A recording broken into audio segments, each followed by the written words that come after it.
प्यारे बच्चों, आप सभी का सुप्रभात।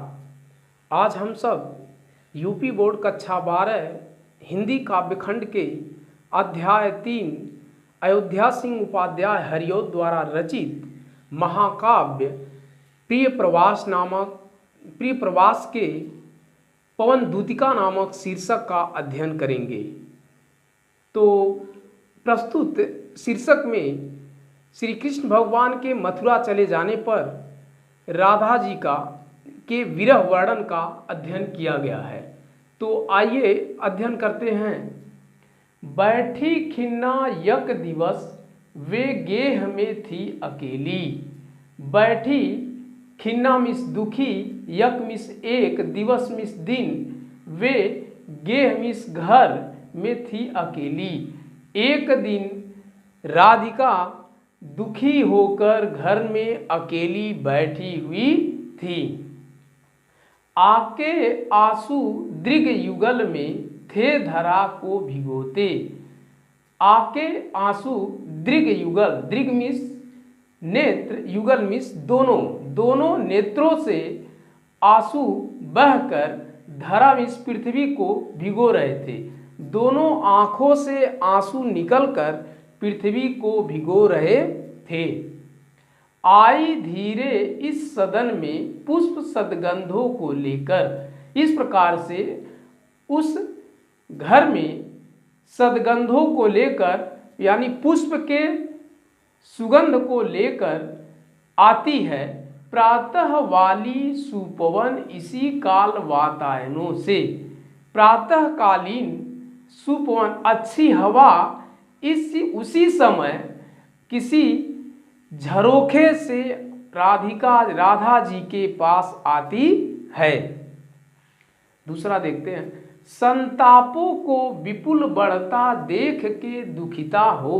इस प्रकार के सुबह वाली प्रातःकालीन वायु, सुगंधित वायु के आ जाने से उनके दुख को बढ़ता हुआ, वह अपने दुख को बढ़ता हुआ देख के और दुखिता हो और दुखित होने लगी।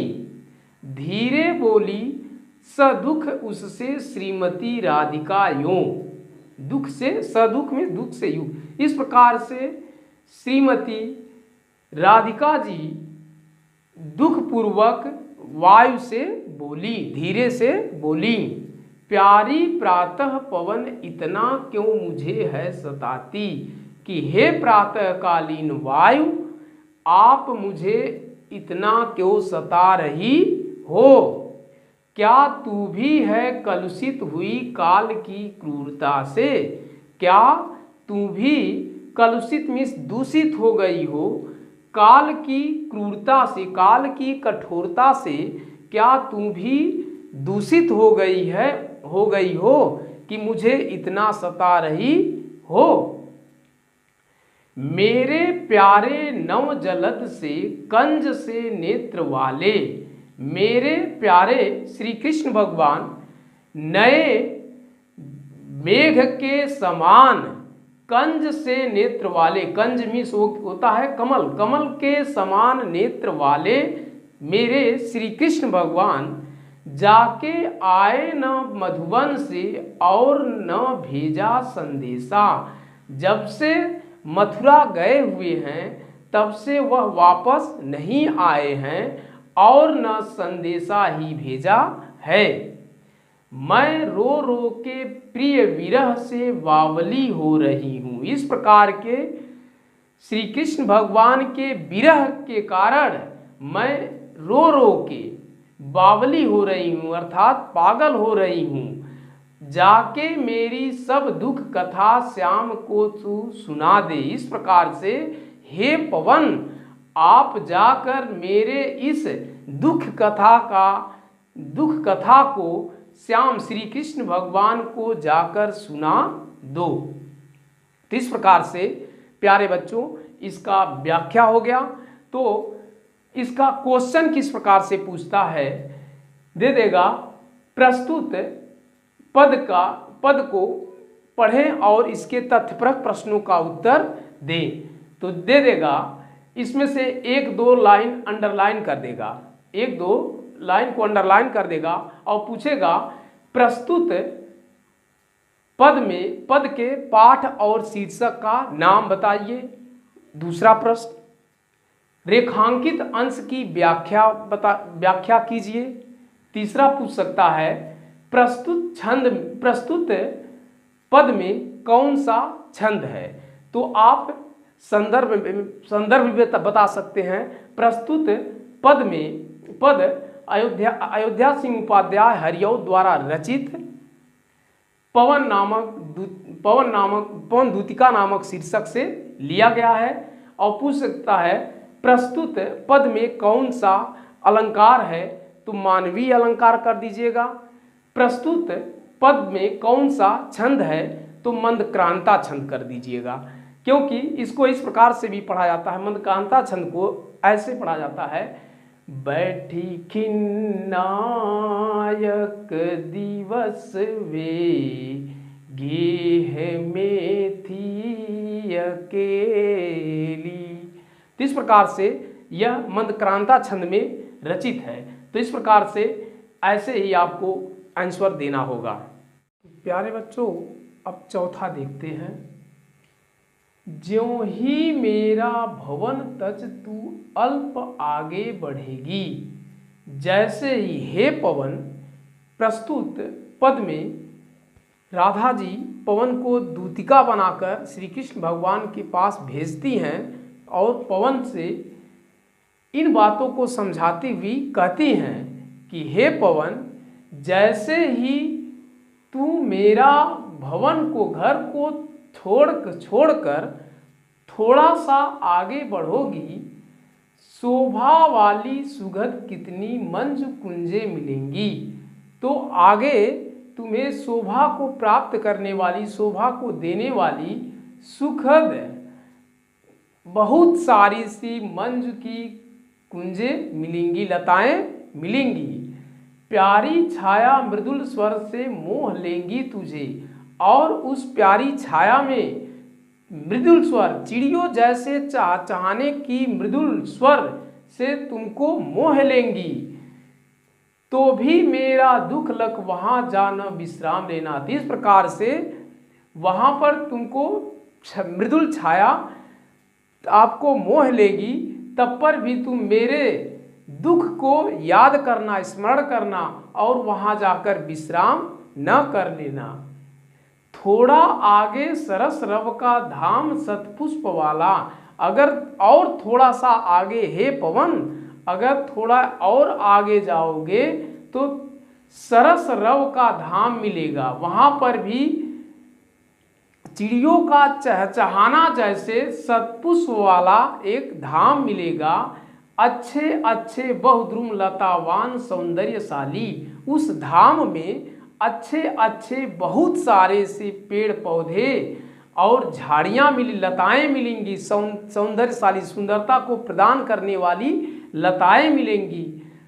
प्यारा वृंदा विपिन मन को मुग्धकारी मिलेगी। और उससे भी थोड़ा आगे जाओगे तो प्यारा सा वृंदावन मिलेगा, जो मन को मुग्धकारी, जो मन को आकर्षित कर लेने वाला, खींच लेने वाला वृंदावन धाम मिलेगा। जाना आना जाना इस विपिन से मुँह माना न होना। और वहाँ पर उस वृंदा धाम में जाना, भ्रमण करना, लेकिन उससे मुँह माना न होना, उससे मोहित होकर वहीं रुक मत जाना। जाते जाते अगर पथ में क्लांत कोई दिखावे, हे पवन, अगर तुम्हें जाते समय तुम जा रही हो तो अगर पथ में, रास्ते में क्लांत में दुखी थका हुआ कोई दिखावे, अगर जा रही हो तो तुम्हारे रास्ते में कोई व्यक्ति थका हारा दुखी दिखाई दे तो जाके सन्निकट उसकी क्लांतियों को मिटाना। तो उसके पास, सन्निकट में उसके पास जाकर उसकी थकावटों को दूर करना। धीरे धीरे परस करके गात उत्मात खोना और उसके शरीर पर धीरे से हाथों से स्पर्श करना और उसके दुख को दूर कर देना। सदगंधों से श्रमित जन को हर्षितों सा बनाना। इस प्रकार से उस व्यक्ति को अपने सद्गंधों यानी पुष्प सुंदर पुष्पों की से सुगंधित वायु से उसको हर्षित कर देना, प्रसन्नचित कर देना, प्रसन्नचित बना देना।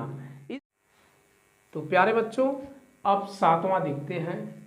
तो प्रस्तुत पद में पवन को दूतिका बनाकर राधा जी श्री कृष्ण भगवान के पास भेजती हैं और कहती हैं कि रास्ते में जो भी थके हुए पथिक मिले उनका उपकार करते हुए जाना, उसी का वर्णन किया गया है। तो किस प्रकार से कहती हैं, आइए व्याख्या करते हैं। लज्जाशीला पथिक महिला जो कहीं दृष्टि आवे, हे पवन तुम अगर जब जाना तो रास्ते में देखना कि लज्जाशील पथिक महिला, अगर कोई रास्ते पर चलने वाली लज्जाशील महिला तुम्हें दिखाई दे तो होने देना विकृत वसना तो न तू सुंदरी को। इस प्रकार से तुम इतने वेग से मत जाना कि उसके विकृत वसना, उसके जो वस्त्र हैं विकृत हो जाए या उड़ जाए। इस प्रकार से तुम धीरे से उस सुंदरी के पास जाना। जो थोड़ी भी श्रमित वह हो गोद ले श्रांति खोना, अगर वह थोड़ा सा भी वह लज्जाशील स्त्री थकी सी दिखाई दे तो उसे गोद ले लेना या उसके चारों तरफ उसको घेर लेना। होठों की और कमल मुख की म्लानताएं मिटाना, इस प्रकार से वह थक जाने के कारण उसके होठ सूख गए हो और कमल के समान उसके मुख की म्लानताएं जो थकावट है उसको तुम अपने इस सुगंधित वायु से मिटा देना। इस प्रकार से अब 8वां को देखते हैं। कोई क्लांता कृषक ललना खेत में जो दिखाए, अगर तुम्हें हे पवन, अगर तुम्हें कोई क्लांता यानी स्त्री कृषक, कोई कृषक स्त्री अगर खेत में तुम्हें दिखाई दे, धीरे धीरे परस उसकी क्लांतियों को मिटाना। तो इस प्रकार से आप उसको धीरे से स्पर्श करके उसकी थकावटों को दूर कर देना। जाता कोई जलद यदि हो व्योम में तो उसे ला, अगर आकाश में देखना हे पवन, आप उस समय आकाश में देखना, यदि जलद मीन्स बादल, यदि हो व्योम मीन्स आकाश, यदि आकाश में कहीं बादल दिखाई दे तो उसे पकड़ कर लाना, छाया द्वारा सुखित करना तप्त भूतांगना को। उस स्त्री को, थके हुई स्त्री को, सूर्य के ताप से गर्मी के कारण थकी हुई स्त्री को लाना और उसको छाया प्रदान कर देना, जिससे वह सुखी हो जाए, प्रसन्नचित हो जाए और जाते जाते पहुंच मथुरा धाम में उत्सुक हो। इस प्रकार से जब तुम आगे जाना, जाते जाते तुम अगर मथुरा धाम में पहुंच चुकी हो तो वहां की सौंदर्य को देखकर उत्सुक हो जाना, तुम्हारे हृदय उत्सुक होंगे तो रुक मत जाना। न्यारी शोभा वर नर की देखना मुग्ध होना, इस प्रकार से उस मथुरा की शोभा को जाकर, मथुरा नगर की शोभा को जाकर देखकर मुग्ध हो जाना। तू होवेगी चकित लग के मेरु से मंदिरों को, उस मथुरा में तुम मेरु पर्वत के समान मंदिरों को देखकर तुम आश्चर्यचकित हो जाओगी। आभा वाले कलश जिनके दूसरे अर्क से है, इस प्रकार से आभा वाले यानी प्रकाश को प्रदान करने वाले कलश जिनके दूसरे अर्क से है, दूसरे भाग में, इस प्रकार से अर्क में सूर्य, जिस प्रकार से सूर्य के प्रकाश आभा को, सूर्य के प्रकाश को प्रदान करने वाले कलश जैसे, सूर्य जैसे वहां पर भी कलश दिखाई देंगे। तो इस प्रकार से यह चैप्टर बड़ा होने के नाते इसको हम 3 भागों में करके, 3 पार्ट में करके इसका अध्ययन करेंगे। तो इस प्रकार से यह अयोध्या सिंह उपाध्याय हरिऔध द्वारा रचित पवन दूतिका का पहला भाग का व्याख्या इस प्रकार से है।